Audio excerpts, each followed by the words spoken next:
I got a chance, somebody said, why don't you apply to the Secret Service? They're looking for people. And I'd been working in Indianapolis. That was one of the agencies I had worked with. And some of the FBI agents were saying, why don't you apply for the FBI? And I talked around to various knowledgeable people, including some FBI agents, people who worked with the Secret Service. And the FBI agents were sort of bad-mouthing the FBI as not as killing them and being. They hated Hoover and they were working 60 hours a week. Secret Service seemed preferable. And the chief deputy marshal in my office, who I said was a lawyer, he'd been the legislative assistant to the congressman in Indianapolis, who was the chairman of the subcommittee of the Appropriations Committee that had the Treasury Department. Treasury Department is what the Secret Service is in. Oh, So this guy wrote to the Indianapolis congressman, who what was his name? Louis Ludlow. He was a Democrat. He undoubtedly knew my father. And I had decided I would want to go to the Secret Service. I couldn't just say there was a marshal with all this going on. Right. So I applied for the Secret Service. This congressman put in a good word for me, I'm sure, somewhere along the line. But anyway, in about the 1st of February, I received a message from the Secret Service to come there and talk to the chief. And so I talked to him, and he decided to hire me. Oh. So how did your mom feel about all this? Do you know? Was she just like supportive of the whole thing? Oh yeah, she was supportive. I mean, she would not. She was, of course, scared I'd get killed. Sure. And sort of anything that seemed secure. And at that time, the Secret Service didn't look particularly interesting. What you did was enforce the laws of the Treasury. And the major area of enforcement had been counterfeiting. But they'd become so expert in nailing counterfeiters. There was nobody good enough really to engrave a bill that was very dangerous. But then the really big business of the Secret Service became, or 1A certainly very big, became the forging of government checks. And there were millions of government checks, all the Social Security, all that stuff. And that's looked like what I was going to do. So I went to Washington, this is where I was assigned, to the Washington field office, and did some of that. Arresting people who had stolen government checks or had forged them. So you lived in an apartment in Washington, D.C., or where were you living? In Washington, D.C. By yourself in an apartment? I had an apartment, 1740 K Street, which is now right down, it's right near Lafayette Square. Later, when I went to the White House, I could walk there in 5 minutes or less. I mean, it was just 2 or 3 blocks away. But I don't know whether I got this apartment by myself. It was a 2-person apartment, so 3rd floor walk up. But soon thereafter, I was living with my college roommate. But then people were just moving along. They were getting drafted. It was very, very unstable. Right. But I lived there from almost the beginning. I can't remember having lived in Washington at another spot. One of the activities that we did was kind of boring but kind of interesting. Was to check out the background of people who were being hired by the Treasury Department. Everything's growing, Mm-hmm. and the idea was clear them before they good Americans and were they honest and were they. And I was assigned to the to some cases at the House Un-American Activities Committee, which was maintained very big files, and that's all I did was to go down and look for my people in the files. But it turned, it was horrible. It became one of the big McCarthyite. Right.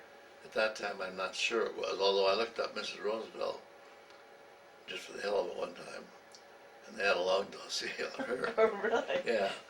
I looked up myself, and I had not made any impression on her.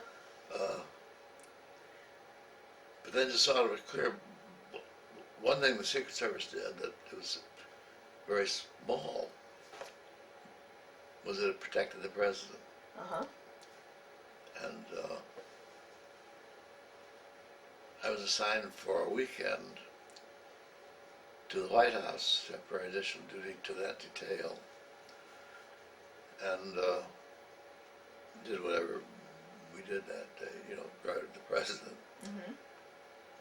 But I was then assigned again once or twice, and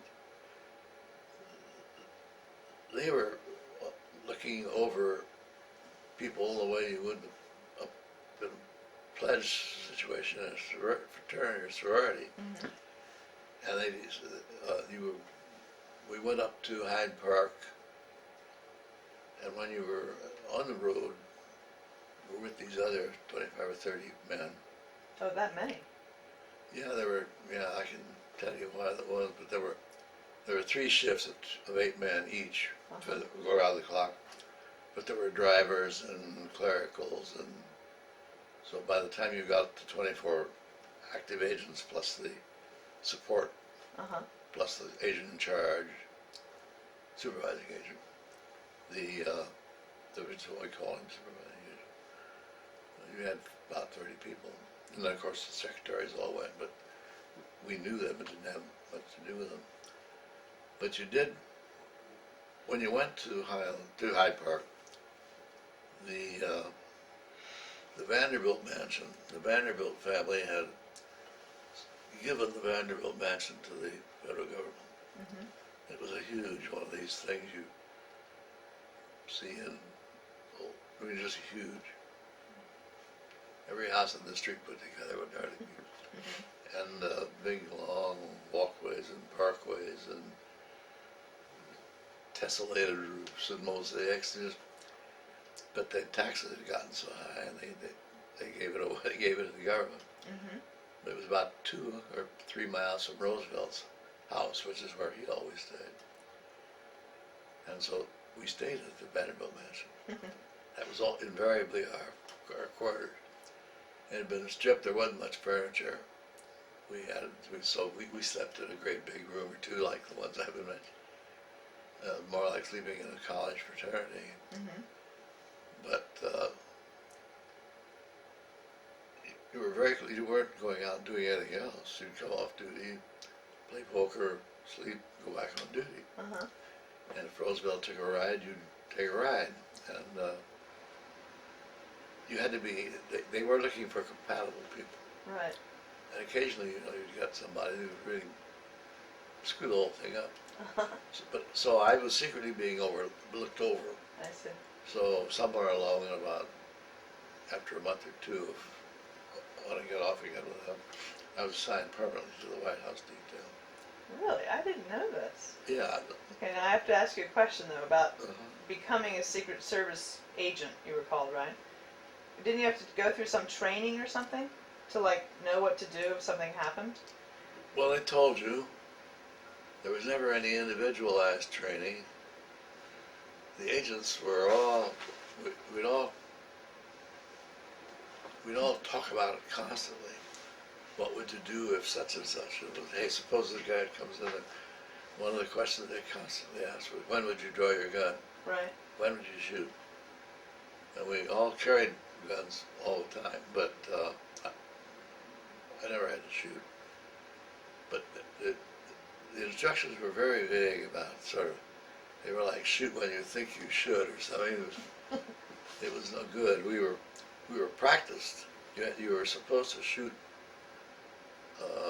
X number of rounds on a firing range maintained by the Treasury, in the Treasury building, Uh-huh. which was connected to the White House by a tunnel.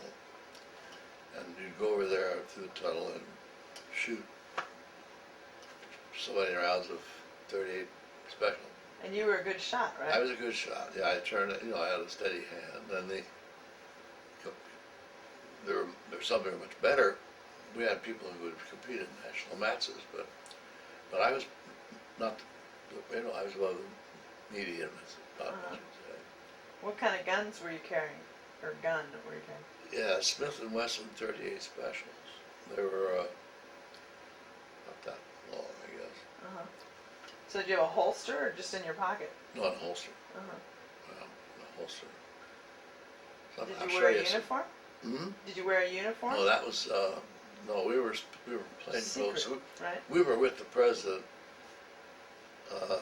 under all circumstances. So you'd sit outside his office, and that would mean you were with Mrs. Roosevelt, and you were just right there, Okay, wait 1 second.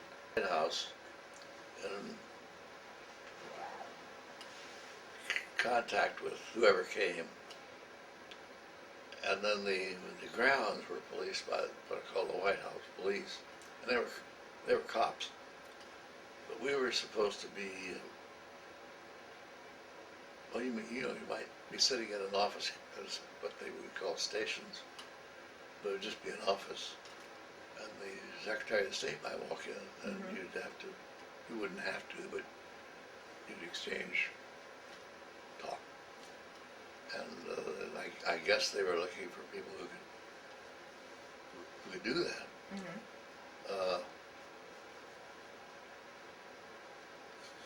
So where do I go? Were you living in the White House when they took you on permanently? No, I was living at 1740 So K Street. in the same It was- building. And so what was like a shift like? You would go all Well, day or all night? No, a shift was, it was swing shift, so you'd have 8 hours on for a week, say from, what was it, 7 to 3 or something like that. And you'd be on those hours for a week. And the next week you'd swing to 3 to 11, and the next hour, next week you'd be all night. So that was the stated rule. But the fact was that often they'd want the whole detail out doing something rather, driving in a parade or something. And so you'd have to be on duty at that time too. And another thing that aided all this 8-hour-a-day rule, I mean, it was absurd. We did 16, 17 hours a day. Was visiting royalty or visiting firemen, the Queen of Norway, or I remember the King of Greece, or non-regal people, but just the head of this, the head of that, Winston Churchill. Right. And you'd be on duty with them too. I mean, they'd have to guard them, and they would just split off 8 of the White House detail people to do that. So you almost never had a day off. I'm not kidding you. And you almost never had an 8-hour day, and you could never make a date with a girl because you'd almost surely have to break it. So it was a very monkish existence, extremely. Well, I was going to ask you about your social life as a young man in D.C., but it didn't sound like you had much. I had none.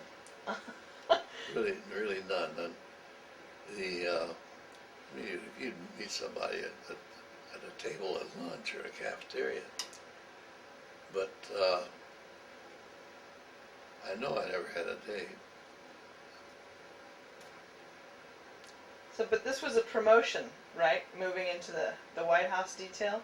I always thought it was a real plum, and of course it was. Did you like it? Yeah, I mean, it was interesting. It must have been It was interesting as hell. The Supreme Court in and out, you really would say it. hire you, Mr. Secretary, I'd be the Secretary of State, Mhm. General Marshal. I mean, So it was, I mean, it was a really busy time too because of the war and everything. terribly, terribly busy. Exactly. It was first year of the war. Right. So First- would they actually talk to you guys, or would they just, you were just there? These statesmen. Oh, the president would not talk to you. He'd say, "Good morning, Mr. President," Uh-huh. and Mrs. Roosevelt, and the Harry Hopkins, who was his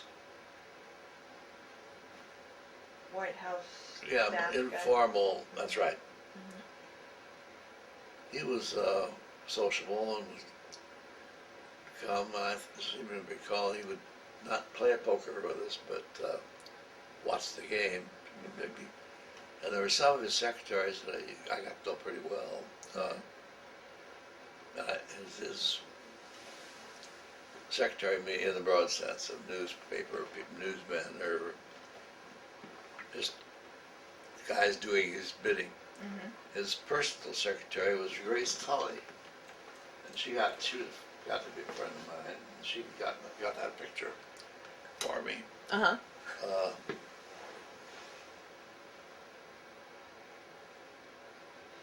all that was interesting, and these people were very nice to me, always. Did you I was the youngest one again. right, did you get to be friends with the other agents? Oh yeah, Mhm. you could not do that, Mhm. because we'd go to Hyde Park all the time, and you were sleeping in a Pullman car, Right. and then all going off together to the Rockefeller Mansion.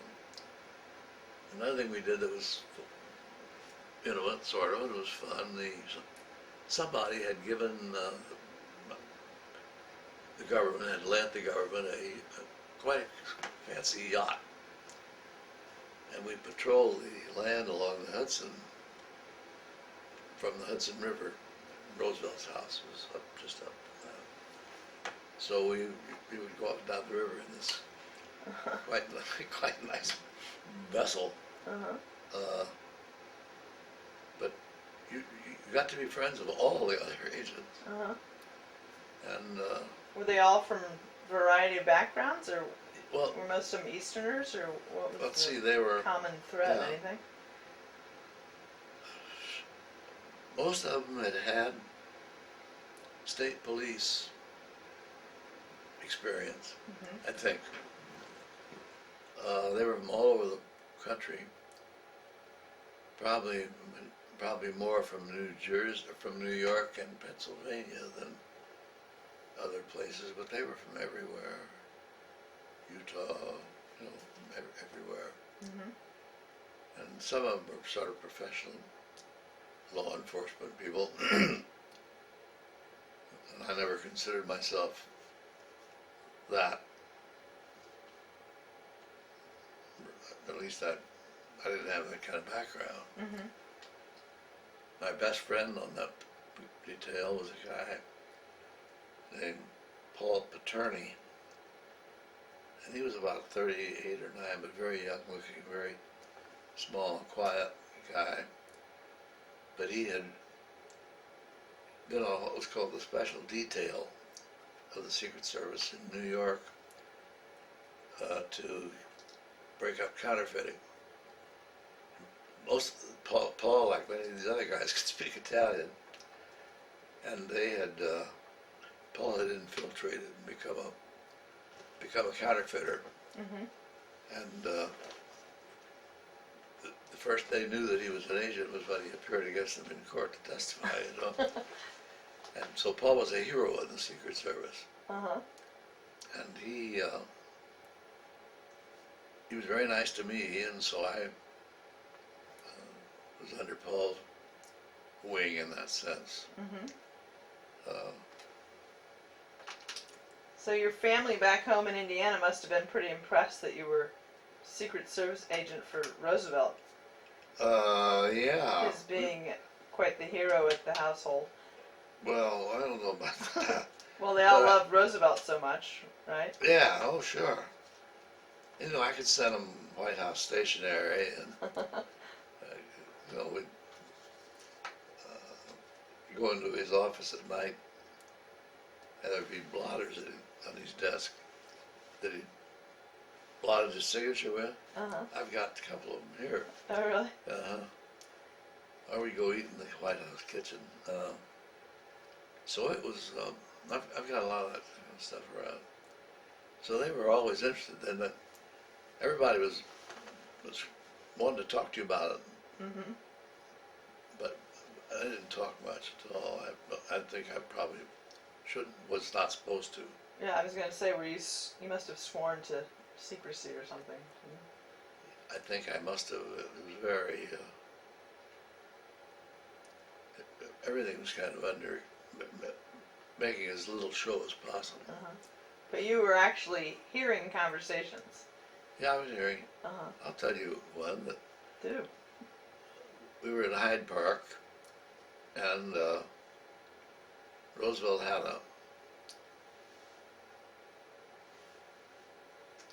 what do you call it? An open car Uh-huh. that he used to like to drive around. It had been fixed so he could do it all with his hands because he couldn't use his legs. Right. And he would drive around, and we would tail him, and because there were people out that he didn't know about, we were constant. So he would drive by himself.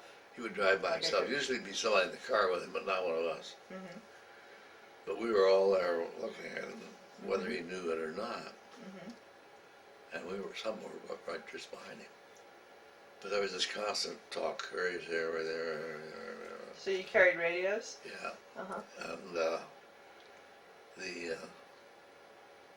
we drove around in the country somewhere, and it was a sunny, probably summer day.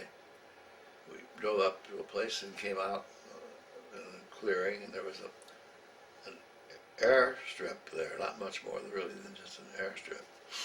And we sat around, and a little plane came in, and off came Winston Churchill. And then we were,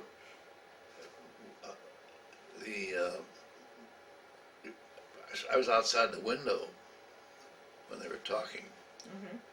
and I wasn't eavesdropping, but you could hear them. Mm-hmm. And just fairly recently, I read a very detailed history of the relationship between Winston and Churchill. Uh-huh. And this will seem weird, but apparently that night that I was standing out there is the night they agreed to manufacture the atomic bomb. Really? Uh-huh. I could hear them talk about Uncle Joe occasionally, with Joe Stalin, Uh-huh. but I didn't know what they were saying. But the decision was made at Hyde Park Uh-huh. at that time. That's an incredible story So about. yeah, so it's interesting, obviously, to read about it, read histories of it now. Right. So I don't even know how I got on that, but just whatever happened on your shift, where you were, you saw it. Right. So did your impressions of him change a lot in this process of actually being so close to him, and basically working for him? I don't know if they changed a lot. You got to see him in action an awful lot. And there was a lot of things about him that I greatly admired. And his ability to get his strength up when he had to and everything. And of course his views. But I wrote Mom constantly, and when she died, we found all these letters. Uh-huh. I haven't read them, but they're there. But I remember writing her that was just getting a pain in the ass to center my life on the one thing, and that was being sure this guy got what he needed that day. Uh-huh. And so morning, noon, and night, is he okay? What does he want? No, the boss doesn't want this, or the boss doesn't want that. And he ate that up too. I mean, he loved to be the center of attention, and he wouldn't really let himself not be the center of attention. He'd have his cronies or visiting whatevers, and they were having cocktails, And he loved to tell, he had a jolly sense of humor, so he was telling stories all the time, jokes. But in most of the jokes, he would be the center, the figure of fun, so the stories were mostly about himself. Mm-hmm. And I got a little tired of that. Mm-hmm. I mean, it was constant. Mm-hmm. So you weren't waiting on, I mean, the Secret Service people weren't like waiting on him too, were you? He was out there. Like if he needed water or whatever, there was somebody else doing that. No, he had two valets, black guy, one in Minneapolis, and they had a White House staff. It wasn't huge. As you read about it nowadays, you read that Mrs. Roosevelt was having to stay within her whatever budget Mm-hmm. she was given for entertainment and stuff. What were your impressions of her when you were there? Well, I was a great admirer of hers. She was always kind of, well, she was very gracious, of course. But she was the niece of Theodore Roosevelt, Right. and she had every conceivable advantage. And I admire her politics were more left than his, Mm-hmm. or in the alternative, he couldn't afford to lose votes the way she could. Mm-hmm. So she was taking much stronger positions on racist and black and labor and everything else. Mm-hmm. And I agreed with those positions. She was a radical in the day, wasn't she? I guess you'd say, yeah, well, certainly the many Americans would have thought so. And I guess you would have to say she was a radical. She was obviously polite to us, not much else. Mm-hmm. When I got in the Navy, I served with her son James. He was the chief intelligence officer of the unit. I was assistant intelligence officer, so I got to know him very well. And I didn't see her with him, but then later when I was teaching in law school, she came out to give some talks in the law school. Dragooned her to give a talk Uh-huh. to the student body, and because of my background, I was her chaperone. I mean, I went and got her and talked to her, and Did she remember you? no, No. I don't think she did at all. So you were doing that presidential, the White Yeah. House detail for how long? Until about December the 20th, 1942. Uh-huh. What was happening was that all the Secret Service men were able-bodied, make an appropriate appearance, Uh-huh. and there was this constant parade of people through the White House on national business of one sort or another, and they would, by chance, talk to a Secret Service agent, and they were looking for people all the time. And they were constantly offering somebody, I'll get you a commission as a major, you can come work in my office. So people were doing that. Mm-hmm. And there was also, I had the feeling that everybody else was in the damn war, and that here I was walking along, not in a uniform, and Mm-hmm. sometimes people seemed to be looking at you and wondering why you were in a uniform. And there were other people leaving, my friends leaving. So I began to think I'd like to get a something. So I asked around, and I found about Japanese language program, and went down and interviewed there with a guy named Hindmarsh, who was their recruiter, and I decided to go to the Navy as a language student, and I'm told that shortly after that, the Secret Service and the draft people made a rule that that you couldn't join the service, or Oh. they were being depleted Uh-huh. and having to train new people all the time. And I'm told I was the last man out of what became enforced